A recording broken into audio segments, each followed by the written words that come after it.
सामईन किराम, आज हम ऐसे सहाबी के बारे में बात करेंगे कि जिन्होंने पूरी उम्र कभी नमाज नहीं पढ़ी, उसके बावजूद भी जन्नत में दाखिल हो गए। जाहिर सी बात है कि दुनिया के अंदर अगर आपको कामयाब होना है तो 5 वक्ता नमाज पढ़नी होगी, साथ ही साथ रब ताला के जितने अहकाम हैं वो तमाम अहकाम पर सही मानों में खरा उतरना होगा। उसके बाद रब तुम्हें ईमान के साथ तुम्हें जन्नत में दाखिल करेगा। लेकिन एक सहाबी ऐसे भी है जिन्होंने अपनी पूरी उम्र नमाज नहीं पढ़ी, पूरी उम्र, पूरी जिंदगी नमाज नहीं पढ़ी, उसके बावजूद भी रब ताला ने उन्हें जन्नत में दाखिल किया। मेरे कौम के नौजवानों, सहाबी कहते ही उसे है जिसने ईमान के साथ प्यारे आका नबी अलैहि सलाम की मोहब्बत में वो इस दारे फानी से दारे बका की तरफ रुखसत कर चुके हो। मेरे कौम के नौजवानों, तो ऐसे सहाबी जिन्होंने पूरी उम्र नमाज नहीं पढ़ी लेकिन उसके बावजूद भी वो जन्नत में दाखिल किए गए, वो कौन सहाबी है? इमाम अहमद रहमतुल्लाहि तआला अलैह हजरत अबू हुरैरा रदियल्लाहु तआला अन्हु से रिवायत करते हैं कि हजरत अबू हुरैरा अक्सर व बेशतर फरमाया करते थे कि ऐसे शख्स के बारे में बताओ जिसने पूरी उम्र नमाज नहीं पढ़ी लेकिन फिर भी वो जन्नत में दाखिल कर दिया गया। हजरत अबू हुरैरा अक्सर व बेशतर लोगों से फरमाया करते थे कि मुझे ऐसे शख्स के बारे में बताओ जिसने पूरी उम्र नमाज नहीं पढ़ी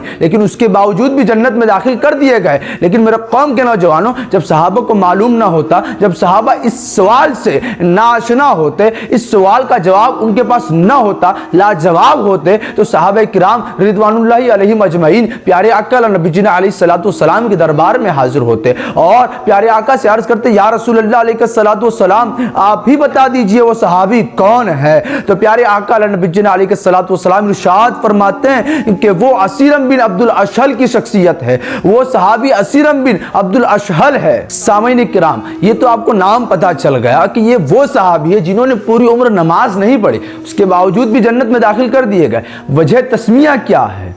क्यों नमाज नहीं पढ़ी और क्यों जन्नत में दाखिल किए गए?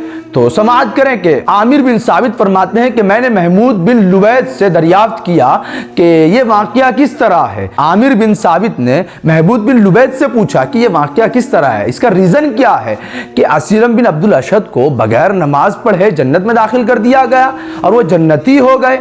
वजह क्या है? हर चीज़ के पीछे एक वजह होती है, तो इसमें वजह क्या है कि असीरम बिन अब्दुल अशहद को जन्नत में दाखिल कर दिया गया? महमूद बिन लुबैद फरमाते हैं कि आप इस्लाम का इनकार किया करते थे, यानी असीरम बिन अब्दुल अशहद तो ये पहले इस्लाम का इनकार किया करते थे, मगर जब गज़वाए उहद का मौका आया न तो प्यारे आका नबी अलैहिस्सलाम बनियत जिहाद की नीयत से उहद की तरफ निकल पड़े। मेरे कौम के नौजवानों, और इसी यसने के अंदर रब ताला ने हजरत असीरम बिन अब्दुल अशहद पर इस्लाम की हक्कानियत को वाज़ेह कर दिया और उसी वक्त आप इस्लाम से मुशर्रफ हो गए। जब प्यारे आका नबी अलैहिस्सलाम उहद की तरफ निकले तो असीरम बिन अब्दुल अशहद ने इस्लाम से मुशर्रफ हो गए, इस्लाम कबूल कर लिया और न बस ये बल्कि इस्लाम कबूल किया बल्कि साथ ही साथ इस्लाम से मुशर्रफ होने के बाद आपने तलवार उठाई। तलवार उठाने के बाद आप जिहाद के लिए निकल पड़े। मेरे कौम के नौजवानों, और असीरम बिन अब्दुल अशहद ये वो सहाबी है जो लड़ते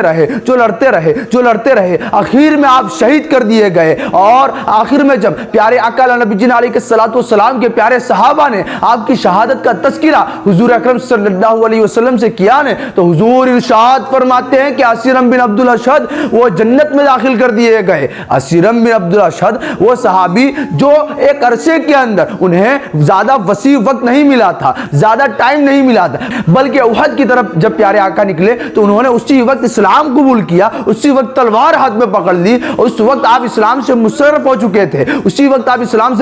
चुके थे। मेरे कौम के नौजवानों, ये नहीं कि नमाज न पढ़ोगे तो तुम जन्नत में दाखिल कर दिए गए, लेकिन यहाँ पे अल मुख्तसर ये है कि हजरत असीरम बिन अब्दुल अशहद ने जिस तरीके से इस्लाम कबूल किया, इस्लाम कबूल करने के बाद फौरन आप जिहाद के लिए निकल पड़े ना, तो उसी जिहाद के अंदर आप इस दारे फानी से दारे बका की तरफ रुखसत हो गए। इसी सबब से रब ताला ने आपको जन्नत में दाखिल कर दिया।